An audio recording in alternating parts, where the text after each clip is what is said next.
ఎలా ఉంది? రీసౌండ్ ఉందా? గండ్రగొడ్డలి పట్టిన యమధర్మరాజు ఎట్లున్నాడు? నచ్చింది కదా? మీరు చూసిన దాంట్లో డూపులు లేవు, డూప్లికేట్ లేవు, ఒరిజినల్ బాలయ్య బాబు. గుర్రం ఎక్కింది ఆయనే, నడిపింది ఆయనే, గ్యాలప్ ఇచ్చింది ఆయనే, యుద్ధానికి వచ్చేది కూడా ఆయనే. ఒరిజినల్ షాట్స్ అన్నీ మీరు చూసినాయి. సో థ్యాంక్ యూ తమనన్న. మళ్ళీ ఈసారి వాళ్ళ గట్టిగా. నన్ను ఎందుకు అన్నా అంటున్నావు? నాకైనా పెద్దవాడు నువ్వు. నీకన్నా నేను పెద్దవాళ్ళలా?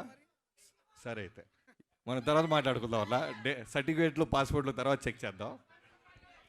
సో ఎప్పటి నుంచో మీరు పేషెంట్స్గా వెయిట్ చేయటం, థ్యాంక్ యూ సో మచ్. ఇంత క్వాలిటీ ఇవ్వటానికి ఏదో రెగ్యులర్ సినిమా లాగా మేము ఎవరం చూడలేదు. నేనైనా నాగవంశీ గారైనా మొదటి నుంచి ఈ సినిమా అనుకున్న దగ్గర నుంచి ఇప్పటిదాకా బాలయ్య గారు చేస్తున్న సినిమాలు ఏంటి, ఆయన ఫిల్మోగ్రఫీ ఏంటి, ఆయన సృష్టిస్తున్న రికార్డ్స్ ఇవన్నీ చూస్తూ దృష్టిలో పెట్టుకొని ఎప్పుడు చూడని బాలయ్య బాబుని, అంటే మీరు చూస్తున్నప్పుడు ఇన్స్టాంట్గా మీ వైబ్రేషన్ చూస్తున్నాను.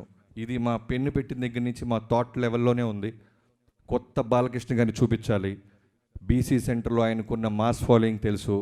అలానే అన్స్టాపబుల్ తర్వాత ఈ మల్టీప్లెక్స్ ఆడియన్స్ కానీ, న్యూ ఏజ్ ఆడియన్స్ కానీ, చిన్న పిల్లలు పబ్బుల్లో బాలయ్య బాబు పేరు చెప్పకుండా క్లోజ్ చేయటాలు లేవు. సో వాళ్ళందరినీ దృష్టిలో పెట్టుకొని గట్టి మాస్ ఫిల్మ్, ఏబీసీ సెంటర్లో వచ్చే మాస్ ఫిల్మ్ తీయాలని ఆలోచనతో, మోటివ్తో స్టార్ట్ చేసాం. అదే రిఫ్లెక్ట్ అవుతుంది. ఇది మీరు చూసింది చాలా చాలా సింపుల్ తమ్ముళ్ళు, వేరే లెవెల్ ఉంటుంది. అంటే వేరే లెవెల్. నేను నిన్న తమను మేము చూస్తున్నప్పుడు అదే అనుకున్నాం, స్పీకర్లలో నీ మీద నా మీద కేసేస్తారు, అలా ఉంటుంది ఈ సినిమా అని. సో ఇంత బాగా రావడానికి ఇంకా చాలా ఈవెంట్స్ ఉంటాయి. ఇది టూ ఇయర్లీ మాట్లాడడానికి నా టీం గురించి, టెక్నీషియన్స్ గురించి. First of all Balayya Babu గారి థ్యాంక్ యూ సో మచ్. మీరు ఇచ్చిన ఫ్రీడమ్, మీరు డైరెక్టర్ నమ్మే నమ్మకం వల్లే అచీవ్ చేయగలుగుతున్నాం. లేకపోతే ఇలాంటి రిస్క్ షాట్స్ మేము అసలు ప్లాన్ చేయలేం.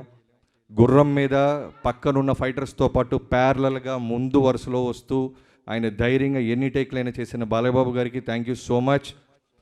యుద్ధం ఎలా ఉంటుందో ప్రాపర్గా చూడబోతున్నారు. సో పేరు పేరున అందరికీ థ్యాంక్ యూ సో మచ్. నా ఫస్ట్ ఆఫ్ ఆల్ టీం నుంచి చెప్తే మెయిన్గా చెప్పాల్సింది మా విజయ్ కార్తిక్ కన్నన్. ప్రతిసారి నేను ఇంకా బెస్ట్ ఇవ్వాలి, ఏదో ఇవ్వాలిరా, ఎక్కడో చిన్నది ఏదో నాకు సరిపోవట్లేదు, ఆకలి తీర్చడానికి వచ్చాడు విజయ్ కార్తిక్ కన్నన్. జైలర్ తర్వాత మళ్ళీ చేశాడు. Thank you so much. అలానే యుగంధర్ గారు సీజీలన్నీ దగ్గరుండి ఇప్పటిదాకా మాతోనే ఉన్నారు. సో పేరు పేరున నా టీం అందరికీ, వినీత్ ముందు నుంచి ఇది బాగా రావడానికి నువ్వు కూడా one of the main reason. So మిగతా వాళ్ళందరికీ థ్యాంక్ యూ సో మచ్. చాలా ఫంక్షన్లు ఉంటాయి, చాలా పండుగలు ఉంటాయి, యుద్ధం గట్టిగా ఉండబోతుంది. Thank you.